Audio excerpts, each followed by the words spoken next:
महाराष्ट्राचा। नमस्कार, मी सुद्धा संध्या लाईव्ह मध्ये आपल्या सगळ्यांचं स्वागत। मंत्री पंकजा मुंडे यांनी बीडच्या नगराध्यक्ष पदाच्या उमेदवारांच्या सभेत उपस्थिती लावली। दोंडीपुरामध्ये ज्योती घुमरे यांच्यासह नगरसेवक पदाच्या उमेदवारांच्या प्रचारार्थ सभा झाली आहे। या सभेत पंकजा मुंडेंनी बीड विषयी असलेल्या प्रेमाच्या भावना व्यक्त केल्या।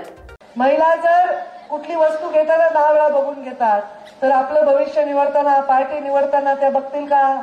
त्या इथे आल्या आहेत कारण त्यांचा विश्वास या कमळावर आहे। कमळावर आहे। कमळ म्हणजे पंकज आणि मी म्हणजे मी कोण आहे? ताई आहे। नाव घ्या ना, काय बिघडते? माझं नाव काय?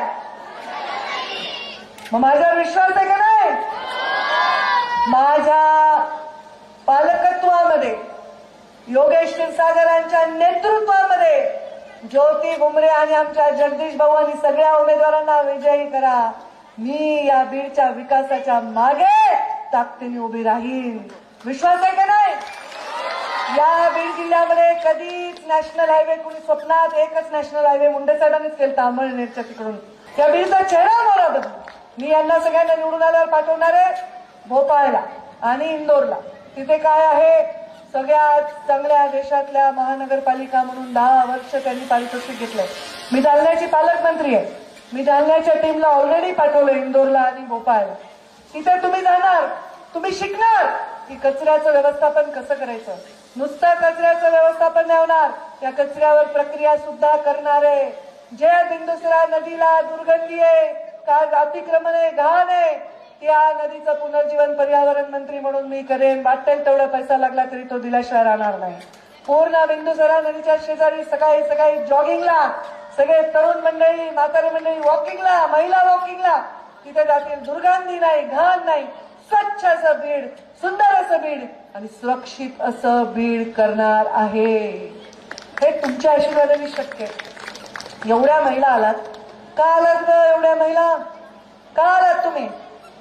काय कार्यक्रम आहे का इकडं? कशामुळे आलात? विश्वास आहे म्हणून आलात, आशा आहे म्हणून आलात।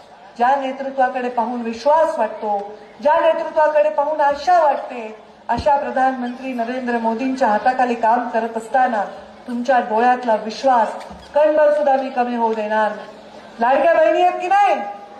कोण कोण आहेत लाडक्या बहिणी सांगा बरं? आता बघा, मस्त टवटवीत झाल्यात लाडक्या बहिणी। आता कुणाला काय हात पसरायची गरज नाहीये। मला जायचंय जरा कुठे दवाखान्यात, स्वतःचे पैसे आहेत माझ्याकडे।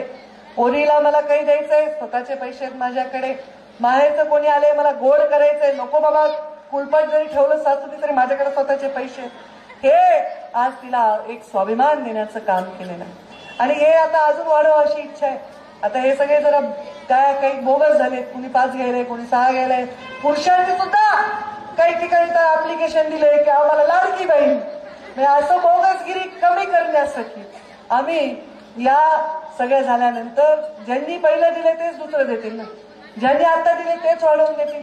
ते दिल्याशिवाय राहणार नाहीत, हाही विश्वास तुमच्या मनामध्ये ठेवा। तुमच्या हाताला काम देऊ, बचत गटाच्या योजना आणू, हाताला उद्योग देऊ, लोकांना ताकद देऊ आणि स्वच्छ सुंदर असं बीड आम्ही इथे निर्माण केल्याशिवाय राहणार नाही, हा विश्वास मी तुम्हाला देते। मी सांगत होते, माजलगावच्या सभेत सांगितलं, आत्ताच्याही सभेत सांगितलं की जेव्हा जुना काळ होता, फार जुना काळ, लोक काय म्हणायचे, तू सतयुगातला आहेस का रे? आत्ताच कोण बोलतोय असं आपण म्हणतो ना एखाद्याला, अरे तू कुठल्या युगातला आहेस? तू सतयुगातला आहेस का? त्याच्यानंतर प्रभू राम आले। कोणतं युग होतं प्रभू रामाचं? कोणतं युग होतं? त्रेतायुग होतं, बरोबर आहे। त्याच्यानंतर कुणाचा जन्म झाला? श्रीकृष्णाचा। कोणतं युग होतं? द्वापर युग आहे। वर येते का नुसतेच ऐकतात भागवत आणि रामकथा? द्वापर युग। आणि नंतर काय आलं? काय आला? कलियुग चांगलं आहे का? फार नाही, काय वाईट आहे? कलियुग कसं आहे? बेकार। कोणी म्हातारा म्हातारीला नीट नाही वागला, अरे अरे कलियुग आहे रे बाबा। कोणी सासू सासऱ्याला हाकलून दिलं घरातून, अरे बापरे कलियुग आहे।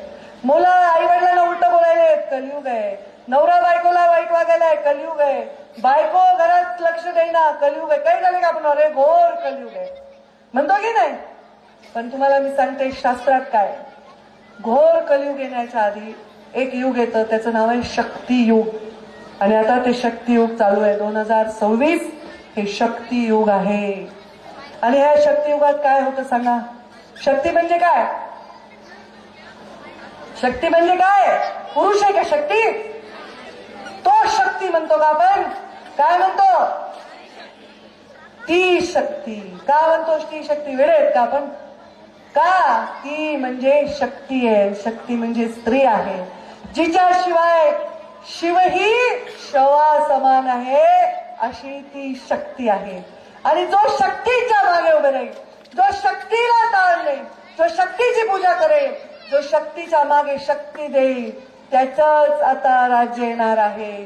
शक्तीच्या मागे म्हणजेच आमच्या कमळावर विराजमान होऊन ज्या डॉक्टर ज्योती आपल्या समोर उभ्या आहेत, त्यांच्या मागे ज्यांच्या नावात ज्योती आहे, त्या विकासाची ज्योती लावण्यासाठी आपण त्यांना या नगरपालिकेच्या सभागृहात विजयी करून पाठवा. त्यांच्या पाठीशी योगेश, आणि योगेश क्षीरसागरांच्या पाठीशी कोण आहे?